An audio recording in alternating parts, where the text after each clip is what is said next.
Le principe de sédentarité, on s'est mis d'accord sur tu peux le réguler, tu peux résoudre le problème en Ah, contrebalançant dans le reste de la journée. comme quoi il peut évoluer. Bien sûr. Ce que je veux dire, c'est le problème principal, c'est le format du jeu vidéo qui implique que tu es dans un monde virtuel et que tu as l'impression de faire un truc virtuel. Et que le problème, c'est que bah, tu vas pas bouger pendant l'activité même, alors que ton cerveau, cognitivement, il y a un contraste entre ce que ton cerveau croit faire et ce que ton corps fait réellement. Et Alors, c'est ça mon bah, problème. Parce que si non, tu me parles, tu vois, les mecs non, qui font des jeux de course non. et qui ont tout le setup avec, Oui, oui, avec le j'en sais rien, volant, la les F1, le pédales. volant, le truc, carrément la voiture qui bouge. Alors, Bah là, déjà, je trouve que ça contrebalance un peu. Et donc, après mais c'est là, compliqué sur tous les jeux. Sur Red Dead 2, j'en sais rien, tu cours, t'as pas ton fauteuil qui. C'est un peu chiant.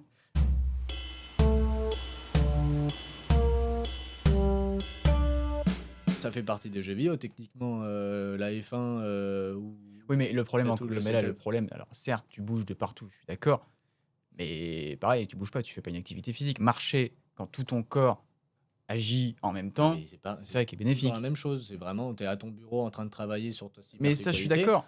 Mais Le ça, c'est la propos. société. Oui. Tu vas pas supprimer la Eh société. ben, lis le livre. Bah non, mais c'est pas supprimer la société. Bah, Livre, diaboliser la société. Enfin, il c'est l'a déjà un peu fait dans la NPP, lis mais le livre La chaise tue, où le propos, c'est de dire on vit dans un monde qui est sédentaire. Alors, on va réfléchir sur toutes les strates de la société, à comment on fait pour le travail, comment on fait pour être mobile quand on travaille. il faut être Euh, debout. Bah, notamment, mais enfin, ils proposent des trucs un peu plus. Mais tu peux le mettre. T'es debout devant ton ordi comme ça? Bah non. Mais non, mais tu sais, tu as des tables hautes maintenant. Oui, bah déjà, ils proposent le bureau assis debout. Donc, ça, c'est une variante. Il y a à l'école, parce qu'à l'école, on t'apprend à être assis pendant 8 heures à écouter un mec qui parle. Ouais. Il y a, en fait, donc oui, le problème de la sédentarité, Mais je suis oui, mais d'accord. C'est du coup, la plupart des problèmes qui sont là sont des problèmes qui sont de société plus générale et qui vont être exacerbés notamment par le jeu vidéo, même parfois le bah, cinéma, par machin. bah, La violence, je trouve pas que on va argumenter. dans ce cas-là, ça soit Le, exacerbé. le C'est côté, le- juste là, quoi. Oui, d'accord. Le côté inédit du jeu vidéo, c'est cet élément virtuel de ton cerveau prend en compte une information qui est je fais ça, je suis en train de me battre contre, j'en sais rien, des mecs avec une AK-47 ou j'en sais rien, Mhm. et factuellement, ton corps, il y a ce détachement entre corps et physique, enfin entre corps et esprit, qui n'a pas lieu d'être. Mais on est d'accord que tous les problèmes dont on parle ici, ce sont des problèmes, à part le virtuel, sont des problèmes qui sont plus larges, mais qui vont concerner le jeu vidéo. Oui, mais de toute façon, il y a des aspects en soi négatifs. De toute façon, le jeu vidéo, bah là, on est en train d'en citer une belle. Mais je trouve aussi qu'il y a des aspects positifs qui Ouais. contrebalancent, donc, qui sont à peu près dans la moyenne, voire même un peu au-dessus, je trouve. Parce que ne serait-ce que on parle de. Enfin, on parle pas. Mais Minecraft, c'est quand même utilisé dans l'éducation, mais genre l'éducation officielle. Est-ce que le fait que Minecraft est utilisé en éducation, c'est mauvais? Euh, Bah alors, non, dans le sens où ça va montrer à l'enfant qu'il y a une possibilité de création qui est infinie. C'est le gros avantage de Minecraft. C'est pas de buter des cochons. Alors, sachant qu'il y a une version spéciale éducation aussi. Et il se passe quoi dedans? T'as des petits éléments supplémentaires, genre t'as de la chimie directement dans Minecraft. Genre, En fait, c'est là pour pallier un problème économique de l'école a pas les moyens d'acheter un bécher et du coup, ils vont jouer à ouais, Minecraft. bah du coup, ils vont quand même acheter 50 écrans pour les élèves. Donc, je sais pas si c'est un côté très économique, Oui, justement. d'accord. Oui, bon, bah, écoute. Parce que le bécher, il coûtera peut-être moins cher. Mais mon problème ici, c'est qu'il y a une forme de fuite du réel où on pourrait entre guillemets, alors là, on va se programmer, enfin se concentrer sur les modalités de la vie, à savoir qu'on a des limites. J'en sais rien, la gravité nous limite sur beaucoup de choses.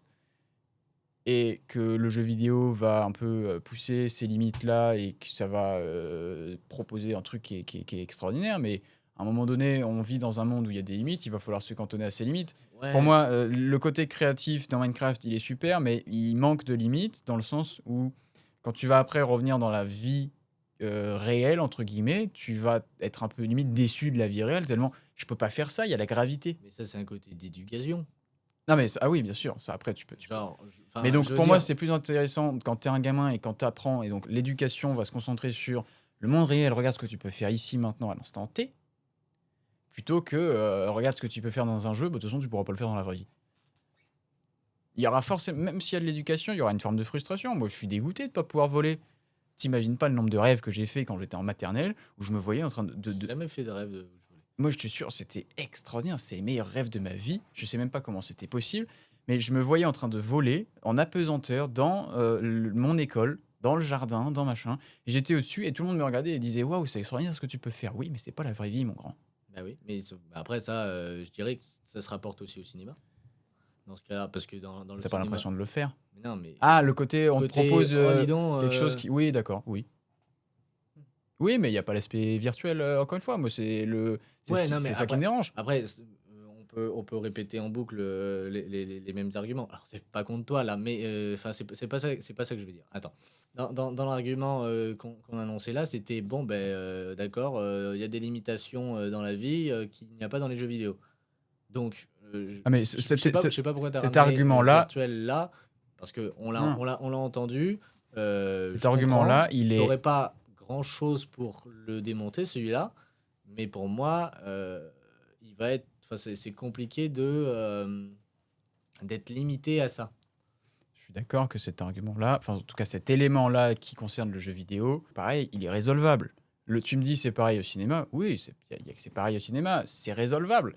Mais si je te dis qu'à chaque fois, oui, mais il y a le virtuel, c'est parce que tous les problèmes qu'on cite, et je le répète encore, à mon avis, on va beaucoup cut, c'est que tous les problèmes qu'on cite, c'est non seulement des problèmes de société qui sont plus larges, qui vont concerner le jeu vidéo, mais aussi des problèmes qui sont résolvables.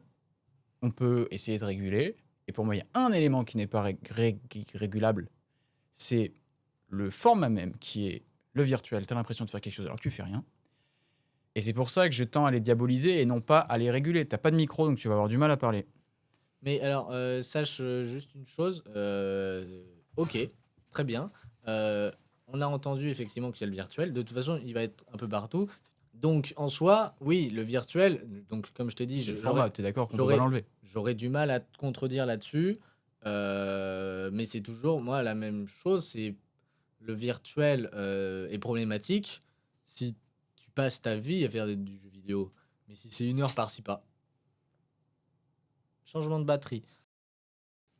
Donc au niveau du virtuel, c'est difficile de contre-argumenter. On a fait le parallèle avec la réalité virtuelle. Tu mets un casque, tu as l'impression de faire quelque chose où ça repousse les limites du réel, parce qu'on te propose un monde qui est factice, mais peut-être que tu vas faire l'activité physique.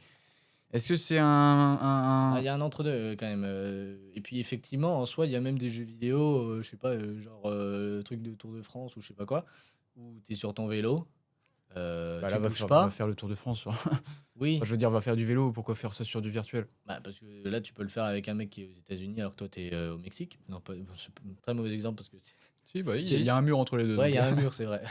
D'accord, bah, cette barrière-là, franchement. Non, mais je veux dire, à la limite, j'ai trouvé ça vite fait dans Oui, c'est l'intro juste la répartie, là. à l'instant. Mais pour moi, effectivement, de toute façon, à ce moment-là, tu peux faire du vélo. Mais ça te permet aussi, genre, je sais pas si tu habites aux Pays-Bas, où tout est plat. Oui, ça demande des moyens. Ça te permet de faire du vélo Attention, on sur, a parlé vélo, sur des grosses collines. J'avoue qu'on a parlé vélo. Oh là là. Certes. Donc, est-ce que le jeu vidéo permet d'assouvir son imagination? Bah oui, dans le sens où on casse les limites de la vie Parce que dans c'est de laquelle la on est. créativité, Je ça. parle de la gravité, hein, c'est une limite qui est très concrète. Quand t'as passé toute ta journée sur le même jeu vidéo, dans ton rêve, après, tu rêves un peu du même truc. Enfin, genre, je sais pas, tu as été en F1 toute la journée, mais genre toute la journée, tu t'as fait de la F1. Le soir, dans ton rêve, tu vas faire de la F1. Oui, parce que quand tu rêves, tu repars sur ce que tu as fait. Mais donc là, c'est sur ce que tu crois avoir fait. Peu importe, tu fais un voyage, tu pars en voiture, toute la journée, tu roules. Le soir, tu vas rouler. Et pourtant, là, Ouais, tu l'as vécu. C'est la même chose. Enfin, oui, non, mais complètement. donc, Ah oui, c'était pas mon argument béton, hein. Maintenant, est-ce qu'il faut aller à l'extrême de tout ce qu'on peut explorer, imagination? C'est un sujet qu'on fera plus tard, c'est le doit-on tout savoir? La recherche scientifique, est-ce qu'il faut la pousser le plus loin possible? Pour moi, il y a un lien avec l'imagination. Et donc pour revenir sur le lien entre l'imagination, est-ce que je diabolise la créativité? Non, parce que, la créativité, je trouve que c'est l'une des plus belles choses dont nous sommes dotés, c'est l'acte créatif. Je vais citer Nietzsche, ça va pas te plaire. Qui aurait-il donc à créer s'il existait des dieux? On part sur un débat religion, on va pas, se lancer là-dessus. Donc, non. Je ferme ma parenthèse, mais tout ça pour dire, la créativité, pour moi, c'est l'une des plus belles choses qui existent et qui est, j'ai envie de dire, propre à l'homme, propre à l'humain, dire l'homme et les femmes, bref, même si l'homme, ça comprend. On va pas se lancer sur Ouais, un l'homme débat, avec un grand H. sur un débat terminologique, bref. Euh, mais donc, moi, mon problème ici, c'est qu'il y a des limites qui sont inhérentes à la vie quotidienne, qu'on va proposer aux gamins, dans l'exemple de Minecraft, qu'on va lui proposer un cadre de vie où, bah regarde, il n'y a plus ces limites-là, et après, on te les remet. Donc, pour moi, il y a une frustration qui va être évidente, même si tu éduques le gosse.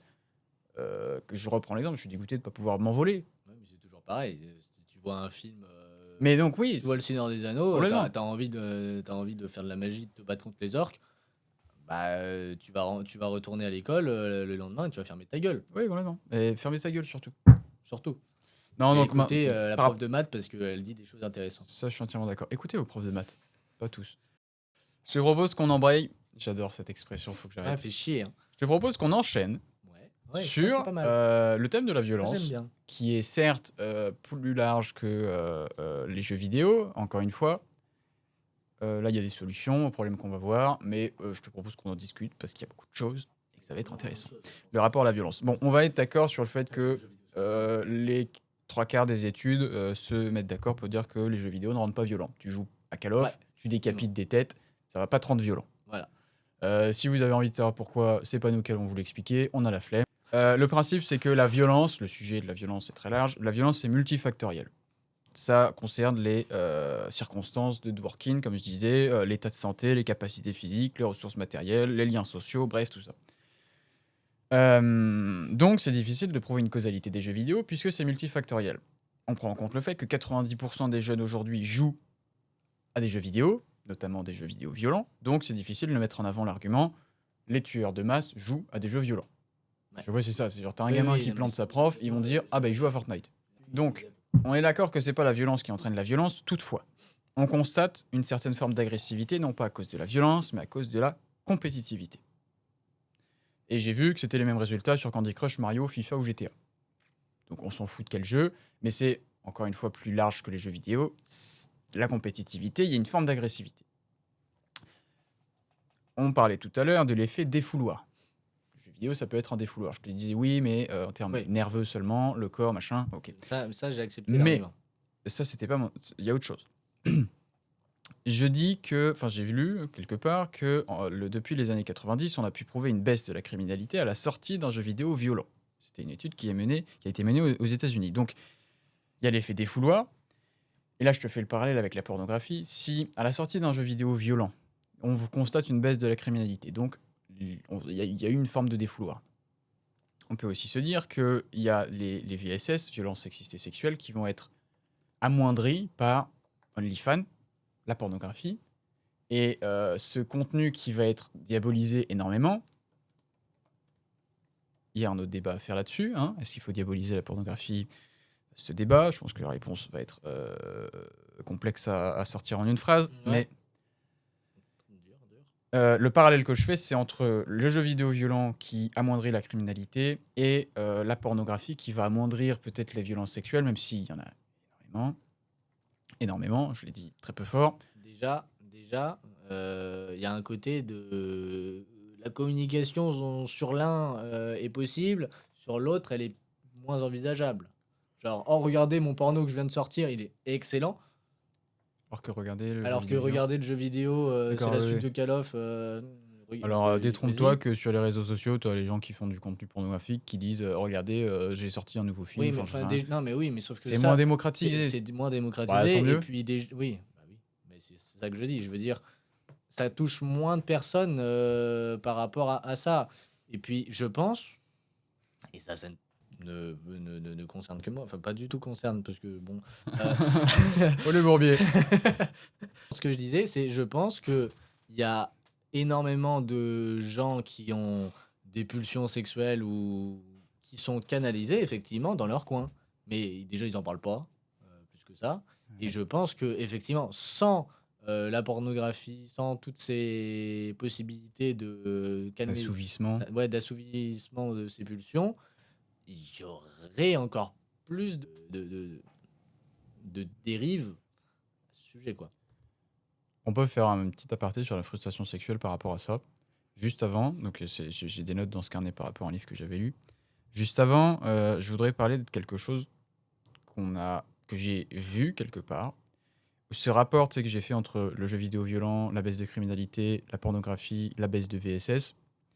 J'ai vu quelqu'un qui disait on peut peut-être parler de sédatifs, car ils reçoivent une toute petite dose de ce qu'ils veulent sans que ce soit suffisant pour qu'ils soient satisfaits ou épanouis, d'où les problèmes de santé mentale.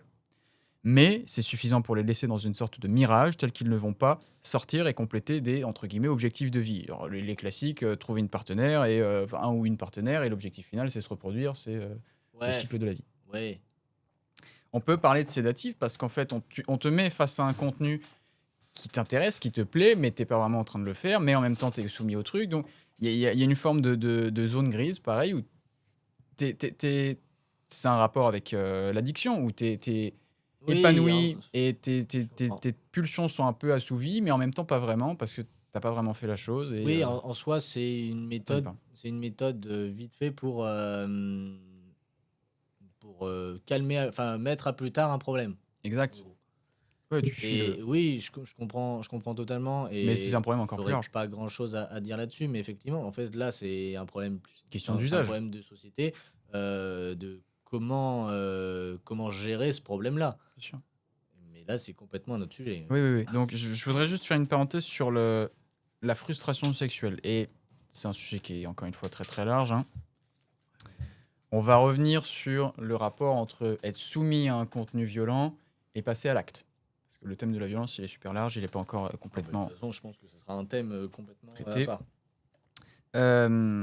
J'ai lu dans un livre très intéressant, qui s'appelle je vais pas le dire, Civilisé à en mourir. Civilisé à en mourir, que évidemment la sexualité est diabolisée dans le monde civilisé. Tu es d'accord avec moi? Oui. Que Ah, Parce que dans on- toutes les sociétés actuelles, c'est toutes les diabolisé. sociétés, je sais pas, je fais une généralité sur le monde occidental. Ok, occidental. Occidental, on On va, est on va, à on va peu se près au courant, on va concentrer dire. sur Donc, ça. on va dire occidental. Parce que Donc, je peux pas- je cite Christopher Ryan, quel GOAT, pardon. Chez les jeunes hommes, cette pression, donc là ici, le sujet, pardon, j'ai pas précisé, on se concentre sur le chapitre s'appelle Turbulences adolescents. Ça concerne la frustration sexuelle de la période de l'adolescence où sexuellement ton corps se développe et il va se mettre prêt à se reproduire. Et en fait, il y a une forme de frustration, on t'empêche d'assouvir des besoins qui sont corporels, vitaux. Et la civilisation va dire bah non, mon gars, c'est dégueulasse, tu fais pas ça. Hmm. Je cite chez les jeunes, Oui. Je Bégaye. cite chez les jeunes hommes, cette pression s'extériorise trop souvent sous forme de misogynie, de rage et de violence, tandis que chez les jeunes femmes, elle tend à imploser, induisant des dépressions, des automutilations et des troubles alimentaires. On a un exemple qui est celui de Griffin Hansberry, un transsexuel femme devenue homme, qui a témoigné de l'effet d'une vague de testostérone. Donc c'était une femme, elle a fait cette transition et elle est Ok. devenue un homme, et donc chimie, Grosse bref, non, testostérone. Je cite, le sentiment le plus submergent est l'incroyable augmentation de la libido et le changement dans la façon dont je percevais les femmes et la façon dont je pensais au sexe. Avant la testostérone, je voyais une femme dans le métro et je me disais, elle est attirante. J'aimerais la rencontrer. Qu'est-ce qu'elle est en train de lire? Je pourrais lui parler. Voilà ce que je me disais. Il y avait une narration, il y avait ce flux de langage, c'était très verbal. Mais après la testostérone, il n'y avait plus de narration, il n'y avait plus de langage du tout. C'était juste des images agressives, pornographiques dans mon esprit, et je ne pouvais pas l'éteindre, je ne pouvais pas l'éteindre. Je continue. Cette frustration entraîne une rage dirigée vers soi, comme la honte, ou vers les filles et les femmes perçues à tort comme les causes de cette terrible frustration. On ne peut pas assouvir un besoin qui est vital, qui est lié au corps humain. Frustration, c'est le lien avec ces violences sexuelles qui sont un problème de société. Je te parlais du sexisme, pardon, qui est un problème plus large que les jeux vidéo. là, on touche quand même du doigt l'élément clé. Ça va pas te plaire. La religion est le point clé de cette frustration. Oui. Parce que la religion chrétienne, notamment, s'organise autour d'un personnage conçu de manière asexuée par une mère vierge. Il y a toute une diabolisation de l'acte créatif qui va être le péché originel autour de cette religion chrétienne. L'auteur a fait un peu de sarcasme en disant donc après la religion chrétienne s'organise autour d'un personnage conçu de manière asexuée par une mère vierge, je cite l'auteur, de quoi favoriser l'épanouissement sexuel. Petite note de sarcasme. Il dit que Homo sapiens est une espèce profondément, essentiellement sexuelle. Je cite, depuis des millénaires, des institutions nous embarquent dans une conspiration de la honte en prétendant que nos énergies sexuelles sont facilement ignorées et domptées, tandis que la plupart d'entre nous savent, d'après leur expérience sexuelle, que ce n'est pas vrai. Aurions-nous un problème ? Et il continue en disant, mais la religion n'est pas la seule à blâmer, donc c'est vraiment un problème de société plus large. Là, je t'aborde le truc plus large, c'est pas sur les jeux vidéo, je te fais un monologue, juste, c'est pas vraiment le débat. Ouais. Des médecins en sont aussi responsables, tels que le docteur John Harvey Kellogg. Tu vois les céréales, les Kellogg's, c'est ce mec-là. Mais sans le S. Dans Plain Facts for Old and Young, où il dit, je vais me contenter de cette partie, il cite un truc abject où le gars est un psychopathe. Kellogg recommandait l'application d'une ou plusieurs sutures en argent de manière à empêcher l'érection. Donc tu as la religion qui vient exacerber un peu cette frustration sexuelle de la société. Tu as des mecs qui sont des docteurs, donc le mec est médecin, et qui viennent remettre une couche là-dessus. Donc le problème, il est super large, il est il est depuis très longtemps factuel. C'est un problème qui remonte. Et après, il fait le parallèle avec les chasseurs-cueilleurs, évidemment, puisque c'est le cas. Et il finit en disant « La frustration sexuelle est une des raisons des fusillades de masse aux États-Unis, notamment. » Je cite un extrait auquel je pense dans le bouquin, je ne l'ai pas noté. Il explique qu'il y a eu une fusillade un jour d'un mec, je ne sais plus comment il s'appelle aux États-Unis, qui était tellement frustré que quand il a fait sa fusillade, il a pointé son arme sur une gamine de sa classe et il a dit la phrase suivante. Quand j'ai lu ça, j'étais... C'est qui le mâle alpha maintenant, salope ? Et il tire. Donc là, tu es sur une question de frustration sexuelle qui est éminemment plus large que jeux vidéo ou juste le contenu auquel t'es soumis, mais c'est juste l'importance de l'impact de cette frustration sexuelle sur le monde dans lequel on vit et dans la société plus généralement, il y a énormément de solutions à chercher, il y a énormément de problèmes sur le sujet. Est-ce que tu as envie de rebondir là-dessus ?